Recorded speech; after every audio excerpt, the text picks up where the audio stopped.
Good morning and welcome to a new season of the Gaz Meets podcast, a show in which I get guests from all walks of life, from ex-footballers and managers to sports commentators and some TV musicians thrown in for good measure.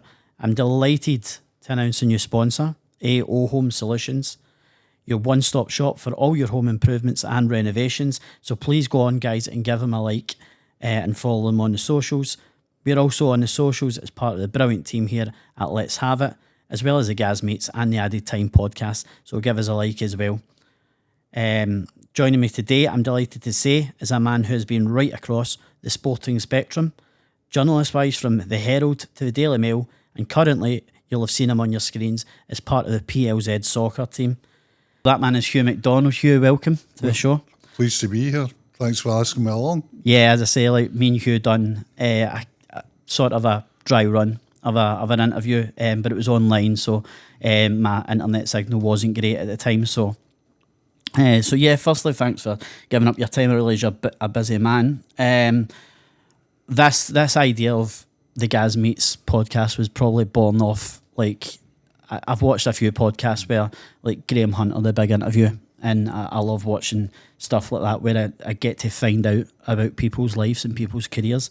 I'm always eager to get an idea of how my guests started in their career. So obviously, I think you've been a journalist now for over 40 years. Over 50. Over 50 now, yeah. I'm hurtling towards my 53rd year as a journalist. Aye. And how I got into it was I didn't want to do what was set out for me, which was go to university and study either medicine or law, and I didn't fancy that. But I didn't realise that I didn't fancy it until the actual summer before I was supposed to be doing it. So I panicked and applied for a job in journalism at the Evening Times and Herald and got it. And people say, act in haste, repent at leisure, but it was the best thing that could have happened to me because I don't know if I could have done anything else, really. This job was kind of knitted for me, which is why I'm still working to a certain extent at 68 years of age, Yeah. I mean, I remember I used to be at college and I was doing media studies and I really wanted to get into being a sports writer, basically. So we were encouraged to go and get work placements and things like that. I managed to get into what was formerly the Evening Times and then the Daily Record, just a work placement. And I remember being on the desk and not really having anything to do. And then one day, I think it was, I may have been wrong, but I think it was Darryl Broadfoot at the time, came up to me and asked me, did I want to help the guys out in the sports desk? I was like, absolutely.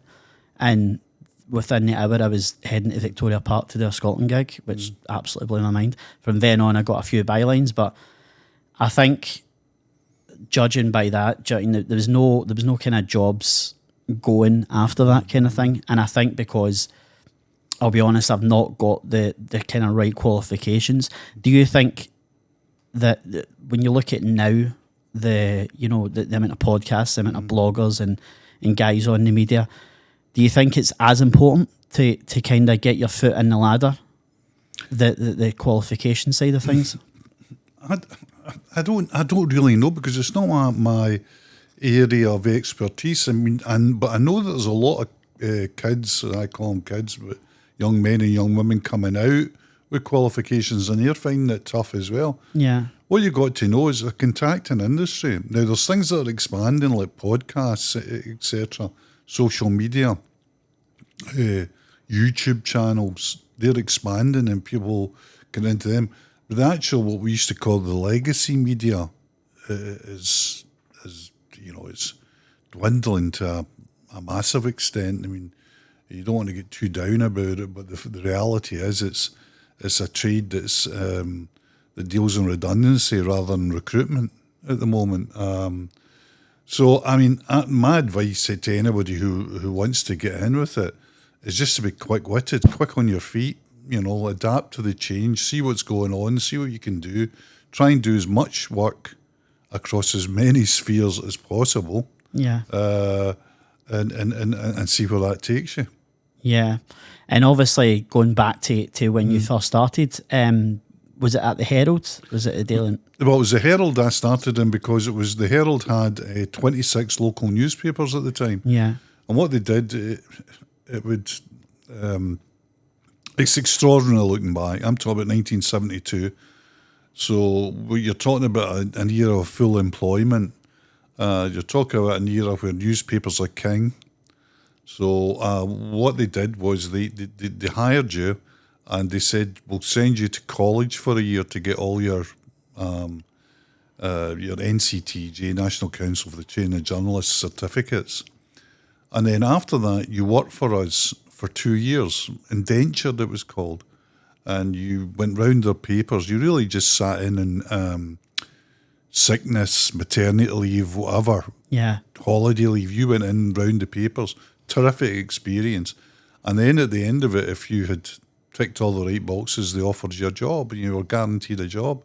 It's ludicrous thinking back now. I mean, you were actually getting paid to go in college. Yeah. In Edinburgh, they would pay your rent and things like that. I mean, it's astonishing what it was like then. So that's what I did. Stayed with the Herald. I eventually got a job on the Herald itself after doing all these local newspapers things. And I did many jobs with the Herald and stayed there for the best part of 40 years, but in different roles. Yeah, and just thinking back to, I mean, I was very, very close to thinking, even on a work placement, thinking, I'm not doing anything here. Why am I here? You know, ready to leave at lunchtime. And then obviously Darryl came up to me and asked me, and then before I knew it, I was doing articles about Champions League football. I was doing articles about Scotland gigs, and so probably was there any kind of? Do you remember any kind of shaky moments that you almost kind of thought, this isn't for me, or did you go in kind of thinking, I'm what right I'm doing from here? the start, I enjoyed it. I had shaky moments in my career with, things like, with stress and, because I ended up a chief sub very young, chief sub news. So that was a very stressful way of life. So I had to step away from that for just purely health reasons. But I never felt I was into the wrong gig, if you know what I mean. Not specific, I was at the wrong gig, but in newspapers itself, I never felt. I was always comfortable in newspapers. I love newspapers. You see, it's strange again. This was a time where everybody read a newspaper. Your dad would bring his newspaper home. Your mum might get one in the morning. Your grandpa would get a different one. So there's always newspapers about. And I just read newspapers avidly. I just like any newspaper that was lying about, I read. And what you got to remember as well, and it's like talking like a very old man, which I suppose I am, was that the conduit to information was newspapers. It wasn't rolling news. It wasn't internet. It wasn't Twitter. It wasn't TikTok. Newspapers gave you the news. People used to buy the Evening Times at night to get, for example, even like the horse racing results. You couldn't just go on to a website and get the result. It's very difficult for young people to understand that nowadays. So newspapers are really important to people, important in life. So no, I never thought at any time. If I ever think back, I'm 68 and obviously I've cut down a lot. But I look back with gratitude. I was blessed. I was blessed with my working life. Yeah, in terms of, was there anybody that stuck out in your mind or sticks out in your mind that, anybody that kind of took you under the wing, kind of showed you the ropes? It was tough then. It was a tougher workplace then. There was things that you wouldn't get away with now.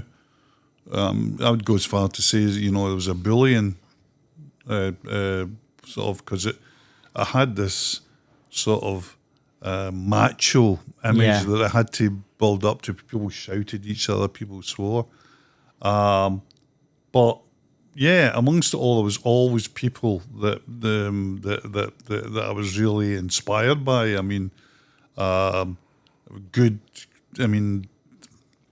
Go back to my Stern Observer's days. I worked with a guy called Jim Crumley, who's still about now, who's a great writer, a great nature writer. And he was a terrific editor. He joined in with the general laughter about it, but he was very serious about the work, very serious about the work. And he taught you the importance of the work, you know, how it was, everyone had to be the best you could. A guy called Russell Steele, obviously called Rusty Steele, who passed away not that long ago, was a wonderful man. Yeah. He taught me so much. But the thing about journalism is, if you've got the right attitude, you'll find people who'll teach you things. Yeah. And you'll find if you go into things that and you say, listen, I'm not that sure about this. People will help you, you know. I mean, I went into sports writing. I was 50 before I went into sports writing, you know, full time. Yeah, yeah. So there was things there that the protocols, how a press conference works, how a mix zone works, things, you know, various things that I didn't quite know. Yeah. So I had to be guided by people there. And I think generally I would say about particularly sports people is if you're honest enough to say, listen, I don't know how that quite, they'll show you, you know, it's still competitive. Yeah. But they'll show you. And that was a great move for me at the time as well. Yeah, and obviously you mentioned the literature side of things, the books. I know you're a very well-read guy. Is there any kind of sporting books that you've came across in your career that stand out as a must-read? I mean, it must be obviously hundreds. Hundreds and hundreds, as they say. Yeah. I mean, I think sports writing in Britain has improved incredibly, but it was always to the forefront in America. America prized its sports writers. America's sports writers were lauded. They were the people that sold the papers, you know, Red Smith, A.J. Liebling, some Damon Runyon, Ring Lardner. I mean, it goes on, top-class writers. So I always get into that. David Halberstam is terrific. If anybody ever wants to read any book about American sport, it's got David Halberstam on it, just read it. Yeah. So I go into it that way. Then sports books in Britain became really good. I mean, if you're talking about guys that I really took a lot from writing-wise, Hugh McDonald would be the one. Yeah. And one of the glories of my life was ended up being a pal of his. Ended up giving a eulogy at his funeral, you know, and this came from being a boy reading him, you know, and saying, and of course, being a boy and trying to imitate him. And it's funny, if you look back, that my writing would now be the absolute opposite of Hugh McIlvany, because Hugh liked complex, rolling sentences. And I used to write like that because I thought it was the way you had to write. So I ended up giving really sub-level McIlvany, and I thought, oh no, I better giving true McDonald rather than, even though it's not in any way in the same stratosphere as Hugh. But it's better just to be yourself and to write with your own voice rather than try and imitate somebody else. But McIlvany would be a great inspiration to me when I was a kid. And he was a great comfort and consolation to me as I grew older, because he was very generous. And I don't just mean financially and all that, but he was that way as well. Yeah. He was always a guy that stood around. But he was very generous in giving his opinion to you, his advice to you, and even at times praise to you, which was wonderful. Imagine getting praised by your hero. Yeah. So McIlvany would be probably the great inspiration for me. That's great. As I say, I love reading about people's lives, especially like maybe more so people that you've not heard of, kind of thing, that have fascinating lives. But obviously we've got a lot to get through. So, you know, in terms of like right across the sporting world kind of thing, from rugby, tennis, boxing and football kind of thing, you've obviously covered it all.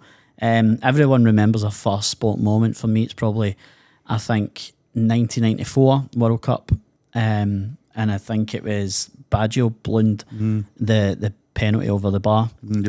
Probably as far back as, I would even say, smutterings of Italia '90, which was undoubtedly voted one of the greatest ever World Cups. And remember England missing out in the final in a penalty shootout.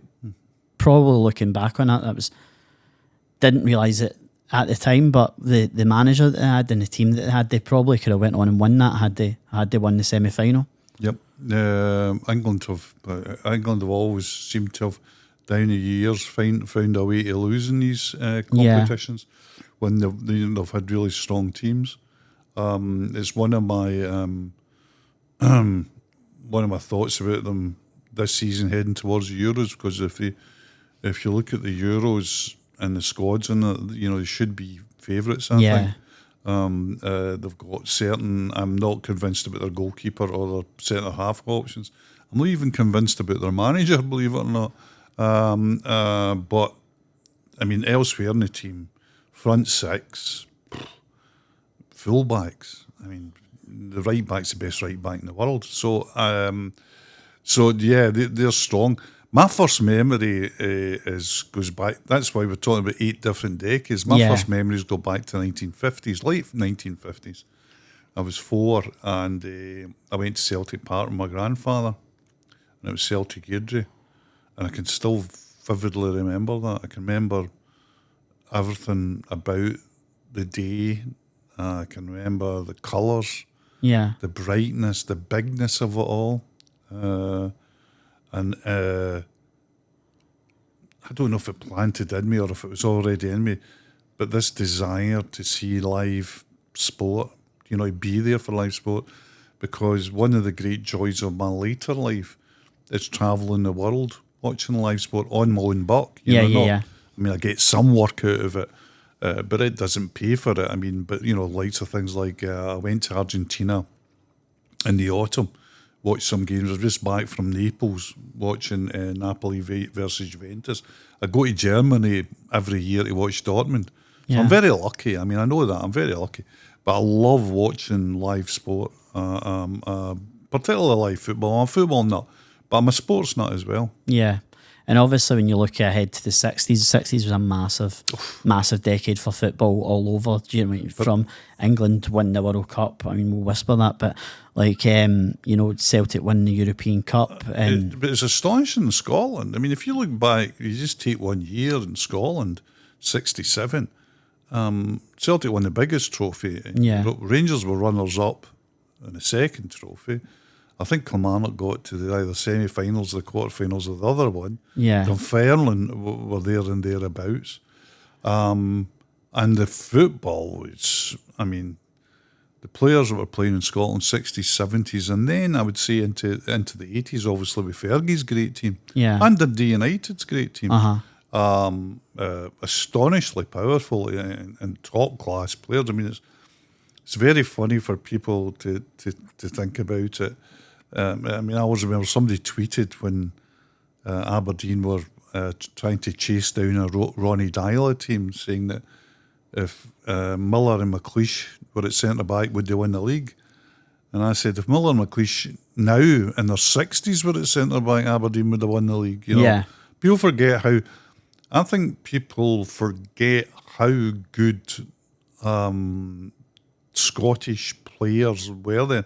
There was a case, for example, for Miller and McLeish to be the best centre-half pairing or centre-back pairing in Europe. I mean, imagine that if you had that in Scotland now, that people were saying, it's better than anything, better than Van Dijk and Konate, or, whatever, better than whatever, Stones and whoever at Man City, better than whoever at Inter Milan or whatever. I mean, that's how good, for example, McLeish and Miller were. Yeah, obviously, like in terms of Celtic and Rangers dominating, not just domestically, but and making waves in Europe. Obviously, Aberdeen, as you say, had a great side, especially under Sir Alex Ferguson. I think it was 4 Premier Leagues, 3 Scottish Cups, a League Cup, and obviously beating Real Madrid and winning the Cup Winners' Cup, as well as beating Hamburg and winning the Super Cup. Being Bayern Munich en route to it as well. Yeah. I mean, massive names. A massive achievement. Of course, could never happen now under the present. Football now is, it always was to a certain extent, but football now is dominated by money because there's free movement of players. In the old days, there wasn't free movement of players. Players' contracts could be retained.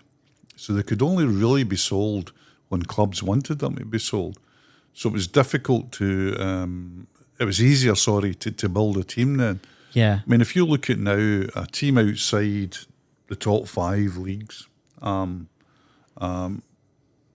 like say a Monaco or an Ajax, who have a really good season in the Champions League.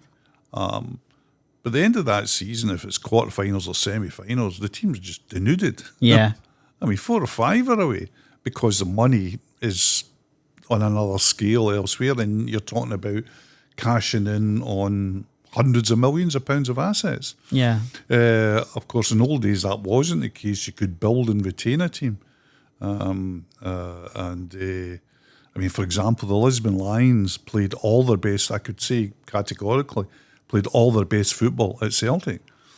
Nowadays, if by some freak that Celtic had got to even the semi-finals of the Champions League, Yeah. how many players would be there to start the next season? 5 or 6 would be away. Yeah. So there's no way you can build now. I mean, you just have to look at the Champions League last 8 and say, well, that's 8 of the more financially big clubs. It's as simple as that. Yeah, and I think when you mention money there, obviously it is strangling the lifeblood of the game up here, because obviously down south there's massive money because of TV deals kind of thing. We've obviously been shortchanged up here in our TV deals, but obviously that's going to hamper more like your Hearts and Aberdeen, who obviously have been in the group stages of Europe as of recent, but in terms of Celtic and Rangers, obviously 3 European finals in the last 2 decades. You know, do you think, obviously you mentioned about players being easily sold from season to season, do you think there could ever be a run where Celtic and Rangers could reach European final in the next, I mean, obviously Rangers were close this year again. Rangers got a shout. Yeah. You know? I mean, Rangers' victories over, I mean, if you look back on it, Rangers lost to the 3rd best German team they played. Yeah. They beat Leipzig and Dortmund. Extraordinary stuff. So you could never rule it out. But remember, that's a secondary competition. Uh-huh. You know? You couldn't see that happening in the major competition. No, I don't think, maybe not in terms of the Champions League, but obviously the Europa League, or even, dare I say, the Conference League kind of thing. Yeah, there's opportunities there. Yeah. I mean, there's now even the tacit admission now that, and I think it's amongst supporters of both Celtic and Rangers, that they're not Champions League teams. I mean, Rangers were hammered. I mean, the record in Champions League, hammered. And then get to the last 16 of the Europa League, you know, where it's certainly a grade below. There's quite a distance in that. I can't see them unless there's huge changes, and I think huge changes will come, because I think what's happening was unsustainable, and I think not because Scotland has any particular clout, but I think the rest of Europe are looking at England and saying, we can't go on like this. You know, people say European Super League. There already is a European Super League. It's just called the English Premier League. Yeah. I mean, because even in the last 10 years, I mean, Real Madrid, the greatest Champions League team of all time, by quite some considerable distance, are playing Man City. A game that 10, 15 years ago would be looked upon as a give-me for Real. Now Real will go into that as second favourites. Uh-huh. And I think when you look at the games that they've had in the past couple of seasons, probably in the Champions League, there's been some phenomenal games of football. Absolutely. I mean, there's top level football. Yeah. I mean, what you can't. I think football now is an extraordinary sport to watch at the very top level. The way people pass, retain possession, the speed, the athleticism of it. I've been privileged to, as a Dortmund fan, I went down and watched Man City defeat us in Manchester. Yeah. And that day, just the ability. I mean, Bellingham had a terrific game for Dortmund that night. But, you looked at Man City and you just thought, they're going to win because they've just got that bit of quality in Haaland and others. Yeah. So, I mean, the quality of these guys, I mean, football now, I'm not saying it's more exciting than it's ever been, but technically and athletically, I don't think there's any argument that it's better than it's ever been. Yeah, and I think when you mention players like Haaland, Sancho and things like that, you know, when you look at even the Messi and Ronaldo debate for probably the generation of recent times, who's better for me, obviously I'm in the Messi camp, but I'm very appreciative of the fact that we just have two of the greatest players that's ever lived, kind of thing, in my Playing at the same time. in my lifetime, yeah, playing the same time. But in terms of you're more blessed in terms of you've grew up in an era with Pele, Maradona, Cruyff, Di Stefano, things like that. Do you know what I mean? Is there a player, an all-time favourite that you have? Maradona's my all-time favourite. Yeah. For a variety of reasons. Pele comes pretty close, mind you. Pele was the one I was brought up with. You know, the greatest, you know, I was 15 at the time. The greatest World Cup for me, I think 15's a perfect year for it as well, was the 1970 World Cup. I think that's the greatest international team I've ever seen. Yeah. I had Pele, Jorginho, Tostão, Rivellino, Clodoaldo. I could go through the whole team. They're just like world-class players. Gerson, Tostão. I mean, you go right through them. So that was the greatest era for me, or the greatest team for me. But Maradona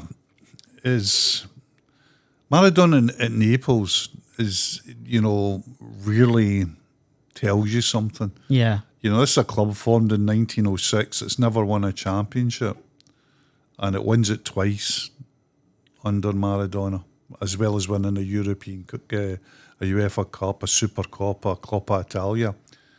Then he goes, and they never win another Scudetto until last year. Yeah.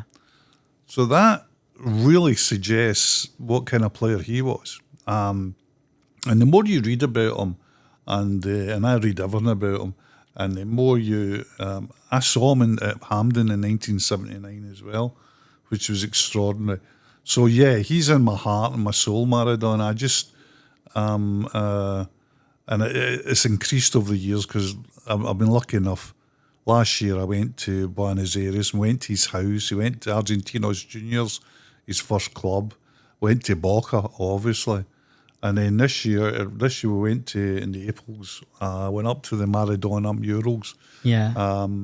Maradona's mine. But it's as if you've got to talk down others to meet you. You know, I think Messi's obviously terrific. Ronaldo's terrific. Di Stefano was extraordinary. Pele was extraordinary. Cruyff, Cruyff was a wonder as well. But just for me, Maradona, probably just for those Napoli years. And of course, I think 1986, because the Argentina team he was in 1986 wasn't a top-class team. And I've got a theory that if Maradona played for any other team in 86, including Scotland, we could have won it. Mm-hmm. That good. That's how good I play. Wow. It's as I say, I didn't really have the privilege to watch him, but obviously remember Gary Lineker was very, very good friends with him and told the story of how I think they were playing in I don't know if it was a charity game, and he's keeping the ball up, and he volleys the ball about 100 feet up in the air, waits for it, brings it down, volley again, and he does it about 5 or 6 times, and he says that nobody else in the world could have done something like that. Do you know what I mean? And the other thing about Maradona is, well, you've got to remember when Maradona was playing, the pitches were poor, and the tackling was obscene, brutal, and I think that lifts some. I think Messi, and it's wonderful that football got its head and its act together. Yeah. But Messi's always played in generally good surfaces and he's been protected. I know people say, he gets kicked and all that. But I tell you, look at YouTube and see the way Maradona got kicked. And got kicked on a regular basis. It wasn't, first foul yellow, second foul off. Yeah. There's guys booting him up and down the park all day. Was it when he played for Napoli? I believe that he played in a certain game. I don't know if it was Napoli or Boca Juniors. I think it was more Napoli that it was one of these games. It was basically getting hatcheted down at every opportunity. And as you say, the surface is horrific. It's like a Sunday League park, and as you say, like the game only lasts 90 minutes, but in terms of had they had VAR, you know, they could have been playing to the cows come home basically, and the amount of decisions you would have looked over. But it was just a different culture. I mean, look back now. If you look back on an old Napoli game, as I'm sad enough to do, of a Sunday night on YouTube, all the time now you're just going foul. That's a book, and that's a sending off, and sometimes they're not even giving us fouls. Yeah. And that's another thing why the game has changed for the better, because one of the things that FIFA have done over the last couple of decades, probably maybe a wee bit longer, is try to protect technical players. Tackle from behind, for example, was a huge thing to outlaw that. Next thing was to be more stringent on yellows. Yeah. So people weren't getting 2 or 3 kicks. One kick you got a yellow. Sometimes one kick you got a red. Yeah. So FIFA were really strict in that, bringing that in. And that allowed players to play. And I think you saw the flowering of that great Barcelona team was very much helped with that. Spanish football, people forget now, Spanish football was brutal. Yeah. People, because of the recent Barcelona and Real Madrid teams, everybody looks upon it, it's all your Zidanes, Galacticos, Messi, Xavi, and Iniesta, etc. But Spanish football could be brutal. I mean, you saw what it did to Maradona. It did all his ankle ligaments and his Achilles in. And it was very, very loose on physical challenges. And now it's not. And I think that's a great thing in football. I mean, you hear old guys going, in my day, that was never a foul. Well, it's not your day anymore. I mean, it's another game. Or you see, he got the ball, but you see, no, he was reckless. He was endangering an opponent. FIFA not putting up with that anymore. And I'm all for it. Yeah. And I think when you look at it, when you go to, obviously goal line technology was the first one that came in, which I think it came in after the England-Germany, was it 2014 World Cup, when the famous goal from Lampard didn't stand somehow. I think the goal line technology is great in what it does, because obviously it's just as simple as if the ball crosses the line, referee gets a beat in his watch and it's a goal. There's no debate about it. There's no arguments about it. VAR, on the other hand, has just caused so much aggro. It's caused so much arguments when it wasn't meant to be. It wasn't brought in to do that. So do you think it's a case of VAR's a problem, or do you think it's the people that's running it? Do you think it's too many cooks? I think it's both things. Yeah. I think VAR's a problem. I'll tell you why VAR's a problem, is that it slows the game for the paying spectator. Yeah. It's dreadful. First time I saw it, I was in Germany. I was at a Cologne game, Dortmund-Cologne. Dortmund were playing to qualify for the Champions League. They had Batshuayi, the Belgian, on loan. He scores just before half-time to make it 2-0. I'm in the Dortmund end. Place erupts. Blah-de-blah-de-blah. Me being an old man, I'm not jumping about as much as everybody else. I look at it. I say, he's taken... They've not kicked off. They've taken something from the penalty area where it's been a by kick or a free kick. Someone's been saying... So I'm shouting about to my son and his mates. That goal's not a goal. It's been shot. Everybody's laughing because it's 2-0 up. Yeah. And the thing. But of course, at half time it clicks back to 1-0. And everybody looks at me. How did you know that? I says, because the ball wasn't. So then what you had then was everybody in the stadium not knowing the score of a game. Yeah. What? So I think where VAR has lessened the experience of being in the stadium. I don't think there's any doubt about that. I think it's lessened the experience of watching football even live, because see, once when a goal went in, you went mental. Yeah. I think now if a goal goes in, you're having a wee... Yeah. And that's terrible. And the second thing is, I think VAR is getting into things that it should never have been getting into. I think VAR should only be used as matters of fact. Did the ball cross the line? Did the ball go out for a shy? Is it offside? Yeah. I think after that, it's very limited what you can use it for, because everyone else is subjective. And I think you should let the referee the game subjectively and only stop him when you say, not clear and obvious error, because who knows if it's clear and obvious? Yeah. Clear and obvious to who? Stop when that ball was out of play, that boy was offside, that ball was over the line. End it at that. But it's all it's all been, what really depresses me is it's all about people saying, let's improve this, let's get this, perfect. But one of the great delights about football is it's not perfect. It's a free-flowing game. Yeah. Where, things happen and things go on, and you just, if there's matters of fact, I deal with it. And I think it's slowed down football's almost greatest strength, that it was a game that just flowed. And it's not like American football, you stop it, or even rugby to a certain extent, which goes from set piece to set piece. So I think it's been a disaster. I mean, but I saw it coming, and I just think it's been awful. I think they'll have to change it to matters of fact.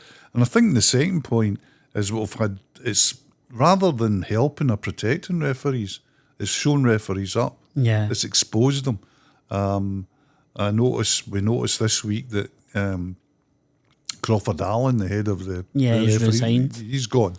And he's gone in the back of that, because every club is not only fed up with the way it's just fed up with the way it's been operated and adjudicated. Yeah. And it's exposed referees rather than helped them.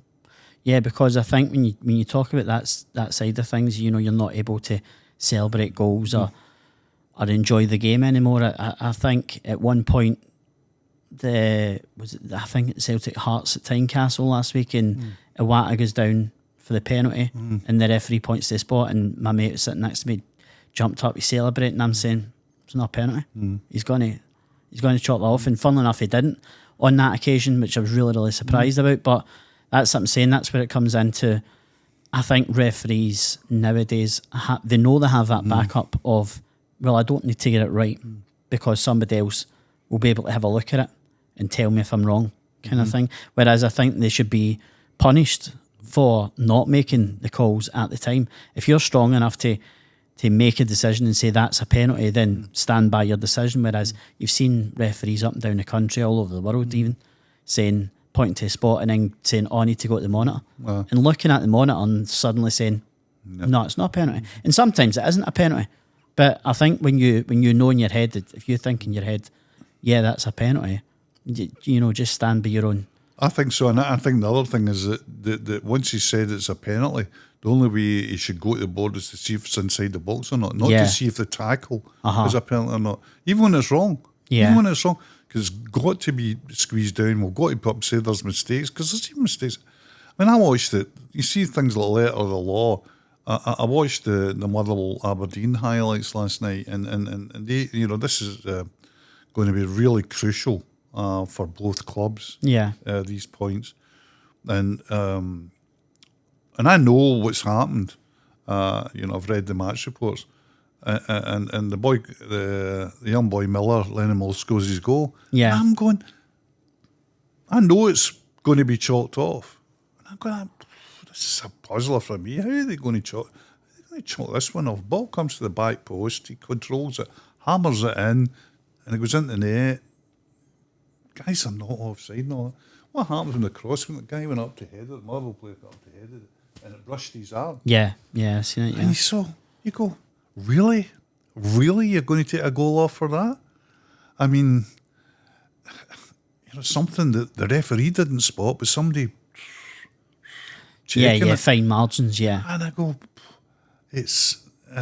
and I'm not blaming the referees for this, or even the guy in VAR, because if you hadn't given it, some Aberdeen supporter would have saw it. Yeah, and it's all, as you say, it's all over social media. And then, but it all becomes subjective. It all becomes, and it all just conspires to reduce enjoyment in the game. I mean, if you look at football, it's the most successful game in the world. Yeah. Right. It's the game in the world. It eats every other game. I mean, people talk about the Olympics.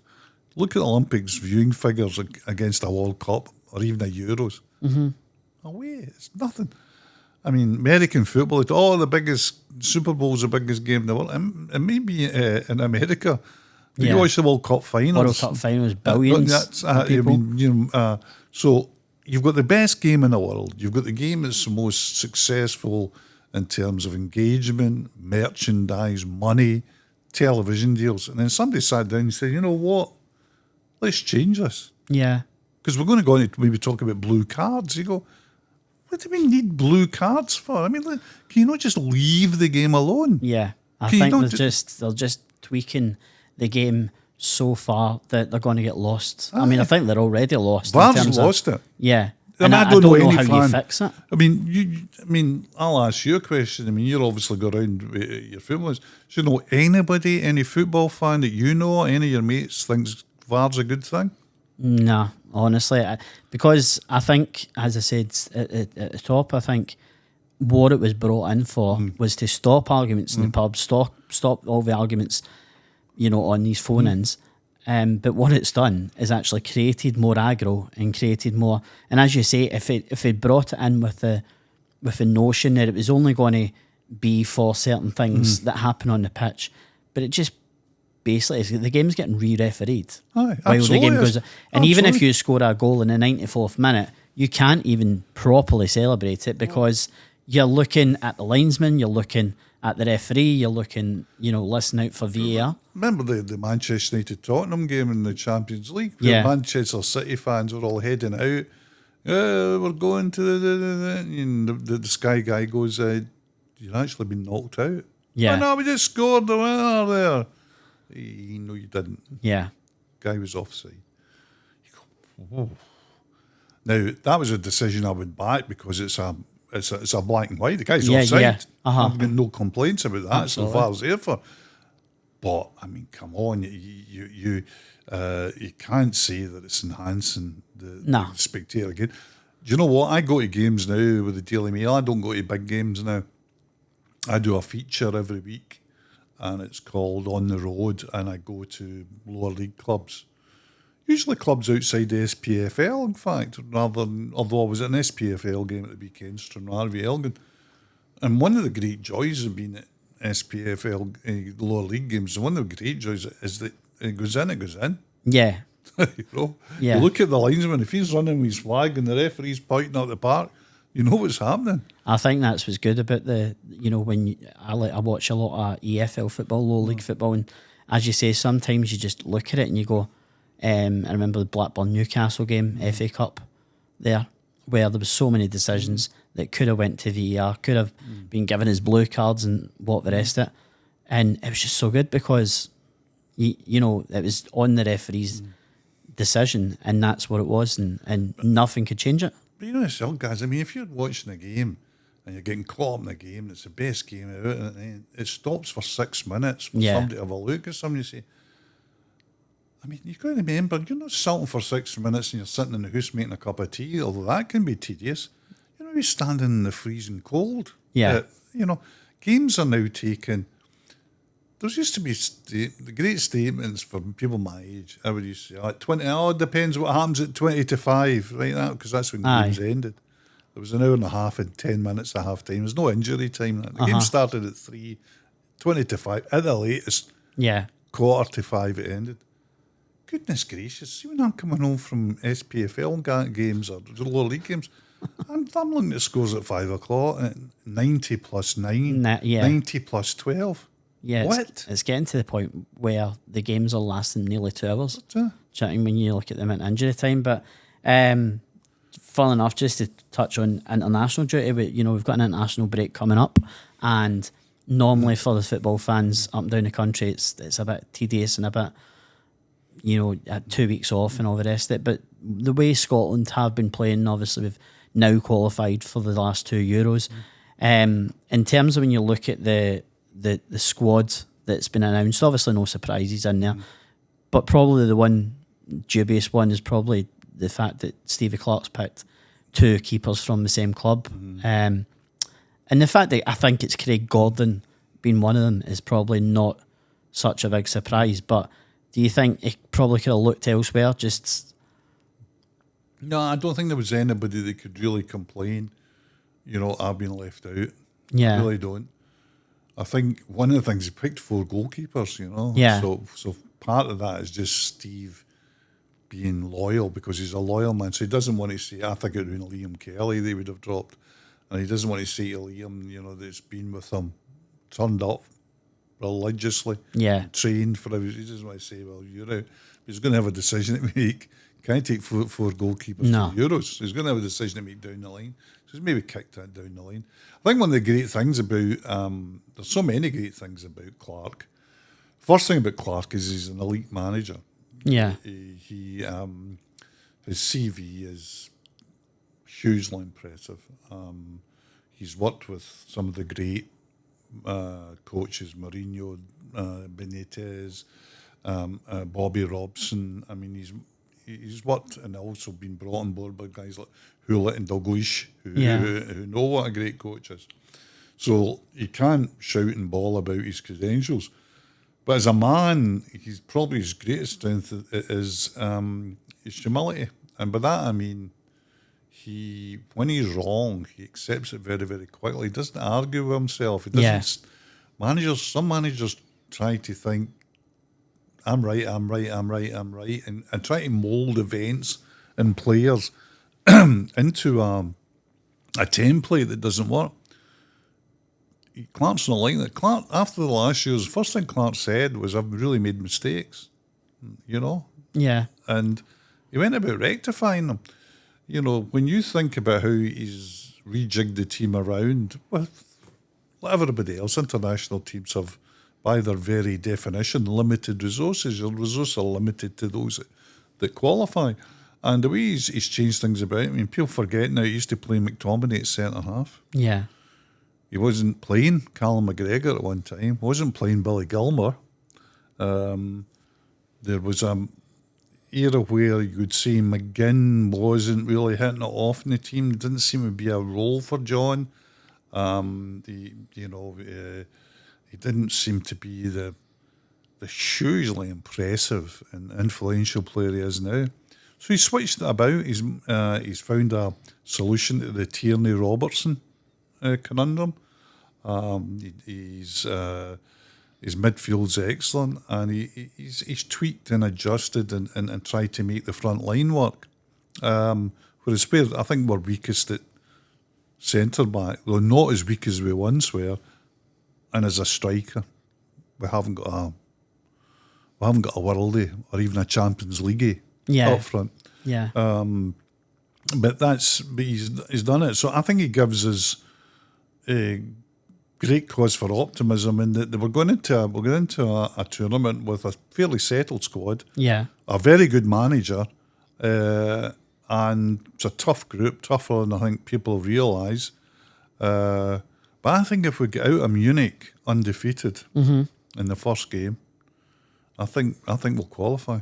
I mean, it could only be Scotland, couldn't it, to open the tournament? Yeah. It's the most Scotland thing to do. As I say, when the group came out, I was very much like, it's not the worst and it's not the best kind of thing. But when you look at the other groups, I think there was a lot tougher groups we could have probably ended up in. Switzerland's a very, very difficult team, and I think obviously we'll be looking at the other two games outside of Germany. But as I say, incredibly, we've never. I know we've had a kind of hiatus in the footballing wilderness in recent years and international wise, but I feel like with the squad we have, and obviously the manager we have, I think they're all fighting for each other. Even when McTominay, as you mentioned, he wasn't playing. Even at Man United, he wasn't playing. But he turned up for Scotland, and he was just that qualification campaign, it was absolutely on flames. Well, he scores 2 goals against Spain. I mean, it's just astonishing. I mean, that's where Clark's noose has come in to support the striker. He's getting goals from McGinn and McTominay. I think likes of Armstrong and Christie will play big roles there, maybe as that cliche impact subs. Yeah. But they can come on and play that role behind the centre forward, and they can actually play wing as wingers as well. And I can see them being influential. As I say, Germany first game, terrific game, because Germany are getting talked down at the moment. But Nagelsmann's a good manager, a good coach. Yeah. And they've got problems. There's no doubt about it. But they've also got players. They've got guys that can. Wirtz, who's going to maybe lead Leverkusen to a treble. Yeah. they're certainly favourites for a double now. They're up against a second division team in the semis. There's a third division team, even as it's Saarbrücken or what. Anyway, they're the only Bundesliga team left in the last four of the Pokal. They're 10 points clear in the Bundesliga. Yeah. You could be leading them a double, and they're still in, of course. Europa, although that's looking a really tasty competition now. Yeah, it's looking more and more like a Champions League kind of lineup almost. But in terms of obviously stepping away from football now, we've obviously spoke a lot about football. I know a sport that you and I both love is tennis. I grew up watching Tim Henman and Agassi and Sampras. I remember Goran Ivanisevic, rather.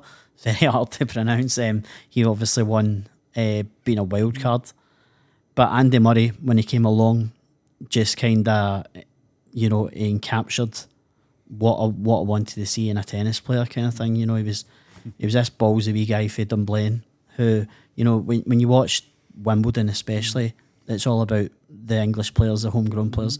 You never really got a Scottish guy in there kind of thing. So in terms of what was your opinions on Murray kind of firstly growing up? Murray, one of the people used to say, Murray thing is an absolute blessing in my life, an absolute blessing.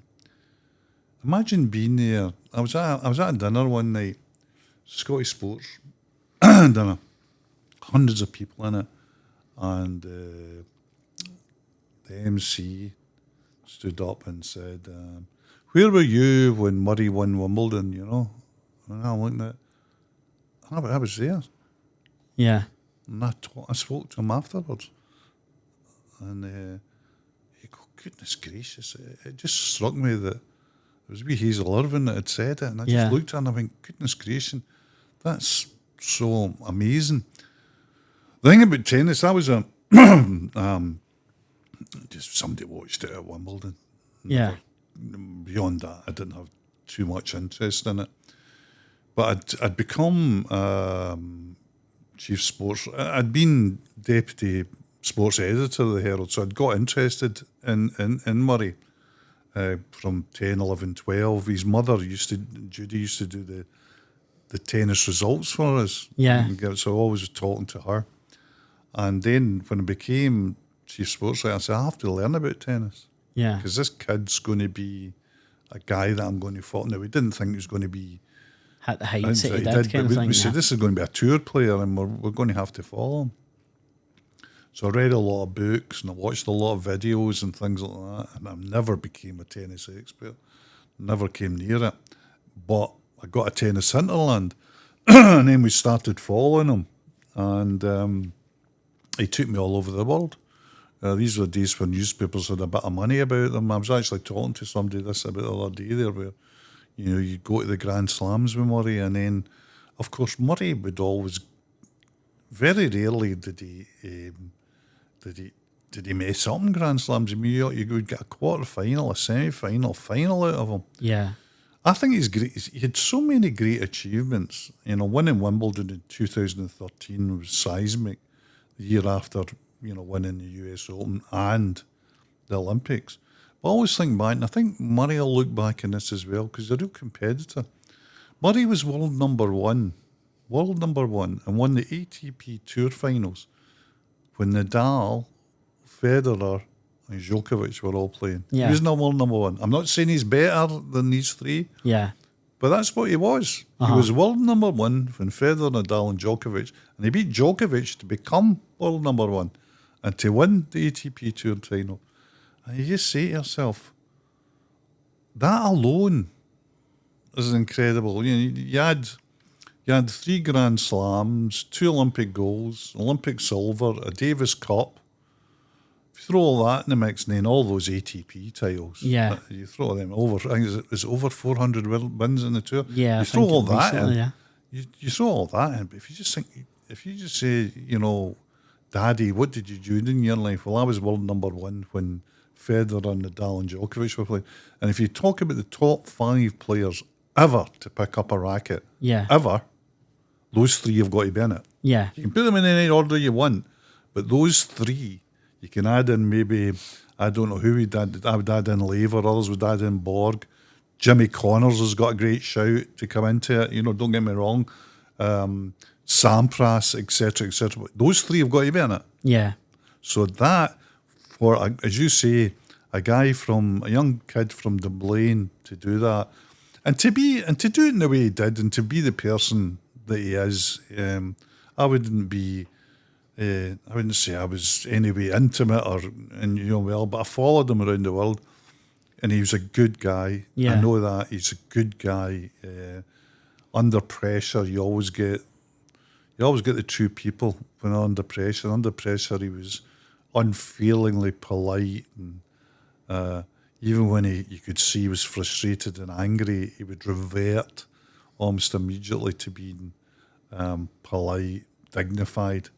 Yeah, he was one of the great joys of my journalistic life. I always remember one of my favourite memories, apart from obviously him winning Wimbledon and the US Open and things like that, is he played, I think it was a Friday night game at Wimbledon against Richard Gasquet. And this was kind of when he started the bulk up a wee bit. And I can remember he made this shot across court. He was nearly sitting in the crowd when he made the shot. And I remember he jumped up on the board and gave it the strongman. And I thought, he's gone somewhere now. Well, that was a huge moment for him. It was a huge moment for him in both. He came back from 2 sets down to win that. That's right, yeah. But the next match, if I'm correct in saying, was he was playing Nadal, and I think it was the quarterfinals, and Nadal killed him. Yeah. And that was a big moment for him, because he went, I can beat Gasquet, I can be 2 sets behind, I can beat Gasquet in 5 sets, but my recovery is not good enough to take me in to be competitive against Nadal. Yeah. So he sat down and he recharged everything. See, that was a great thing about Murray. Murray just kept coming back. Yeah. Murray just kept, the amount of people talk was 8 finals, Grand Slam finals he lost in. But people forget the only people that Murray ever lost a Grand Slam final to, the only people ever lost it to, were Djokovic and Federer. Never lost a Grand Slam final to anybody else. Yeah. That's astonishing. I know. And as I say, like, in terms of then, where would you place him in terms of the all-time greats in tennis? Oh, I don't know. Would he be in the top 10? He might sneak into the top 10 on the back of that. Yeah. I think you've got the three greats that three current greats. You've got to put Nadal, Federer, Djokovic. I think you've got to put Lever, Sampras, Jimmy Connors, Borg. So that's you up to 7 already. Yeah. I'm just trying to think, is there, he probably sneaks in the top 10. Because then after, you're getting down to the Lendl, 8. Yeah. McEnroe, you're getting towards the McEnroes. He would do well to sneak into the top 10, wouldn't he? But if you looked at his body of work and his achievements, he achieved this. I mean, he won. He beat Federer on the centre court at Wimbledon to win an Olympic gold. Yeah. Dearie me. He's 2 of his 3 Grand Slams were beating Djokovic in finals. Yeah. The only Grand Slam that people would say, where he was playing somebody who would be ranked lower in the all-time list, was against Raonic. Yeah, Raonic, And he beat him.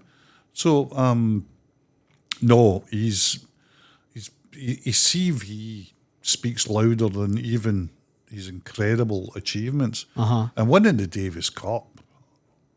That was incredible as well, Jack. I mean, you look at I think he won it with a lob, I'm right in saying? That's right, lob against Goffin in Ghent. Absolutely on fumes as well. Mm-hmm. That whole run to the final, every single point that Britain accumulated, bar one, was accumulated by the Murray family. Every point. That's amazing. The only point that wasn't won by the Murrays was James Ward. I think he beat Isner. And every other point was either Jamie and Andy in doubles or and Andy in the singles. And that's so I always say Dunblane won the Tennis World Cup. I think it was incredible as well. You mentioned Andy being world number one. I think at the same time Jamie was world number one in doubles. He may have been at doubles, yeah. I think both of them were world number one at the same time, which is incredible as well. Mad. For it to be Scottish players. But from one Scots to another, obviously the game with the funny shaped ball. Rugby, obviously I'm no expert on rugby. But I'm probably the most patriotic person you'll meet from, whether it's John Higgins at snooker, John McGinn at football, or even Leon Jackson winning X Factor. I'm all in. I'll get behind him. And I think although I don't understand all the rules, I think when you look at how we've done under Gregor Townsend, I think we've improved vastly. We're probably disappointed at the World Cup there, but in terms of the Six Nations that's just passed there, what was your opinions on the team as a whole? Do you think it was just fine margins? It was, and it was. I mean, hugely disappointing. I think that grounding try against France, knocked the stuffing out, because going to Italy on the back of that might have been different. But the Italian game, they deserved to be heavily criticised for that because they just lost focus. Yeah, I mean, they were racing away to win. They looked as if at one point. Would you believe? I can't even remember who it was. I think I was at East House's Lily watching a game, and I saw it in the club room at half time. I think it was Horn had went over, and the try was disallowed.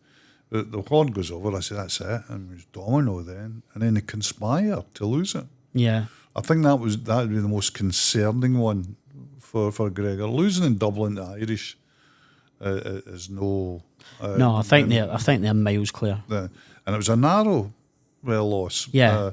But, you could have been going to Ireland with all, because Ireland could have beat England, but it's all could have as well. You could have been going with all the gems, triple crowns and Grand Slams and title all on the line, and that would have been interesting, I feel. I think the criticisms will be... When you win so few games, and when you're expected to win 5, and you win 2, it's going to be heavy, and I think Gregor will expect that. I think his biggest worry will be that Italian result. I think that'll gnaw at him for quite some time. But he's still under contract. I don't know. Would it be better for Gregor to go elsewhere for himself? Yeah. I don't know. I think when you look at the one player that probably stands out in the Scotland squad now, and I think we need to find out if he's got a brother or something like his Duhan van der Merwe. He's an absolute unit. He's a unit. He's a unit. I mean, if you're looking at I was talking to Ollie Campbell, the former Irish standoff before your time. But a terrific standoff for Ireland, won the Triple Crown from him. And it's a long way away from the lines. Yeah. About a year away. But I think if you're looking at two certainties, Van der Merwe and Finn Russell, unless their form goes off a cliff or they get injured. Van der Merwe, for the simple reason that he can be unstoppable. We've watched him score from 50, 60 metres. So he's a weapon. And Russell gives you something that it has to be managed, but it gives you something that, especially nowadays, in really fit and tight and organised defences, which is at the highest test level. Russell gives you something. Yeah. So I would say those two. Others, we've got more than a shout. We could talk all day about likes of Kinghorn getting in. I mean, Hugh Jones, certainly the forwards, etc. But I would say those two were the two certs already. Yeah, and I think just in terms of going forward, I don't know if Gregor Townsend probably, it maybe is, as you say, maybe it is time for him to move on, but I really wouldn't know whether we would go down the foreign route to bring a foreign manager in, or whether there would be somebody out there that could take over the reins and just push a Scotland side on a wee bit. it's such a big job, you see, because it's got so many dynamics to it now that Gregor's found. Players are not. Players have their own say now. They've got to be managed. Players have got to be managed now. Yeah. They can't just be cowed or disciplined, or they've got to be managed. Some of their behaviours have to be accepted or even tolerated. You've only got every game you're playing is huge. Yeah. You've got the politics of calling players up, sending players back to their clubs. You've got relatively limited time with them as well. So it's the job's got problems around it. It's not maybe as crazy as the English job, which is almost like it's a really bitter cup to drink from. But it's got problems around it. Yeah, as I say, hopefully we'll just we can get over the line, because I feel like in recent years we've probably just been on the brink of something big, and just I don't know what the final piece of the jigsaw is basically. But as I say, listen, we'll wrap it up there. I know you're a busy man today. I appreciate you coming in and doing the show.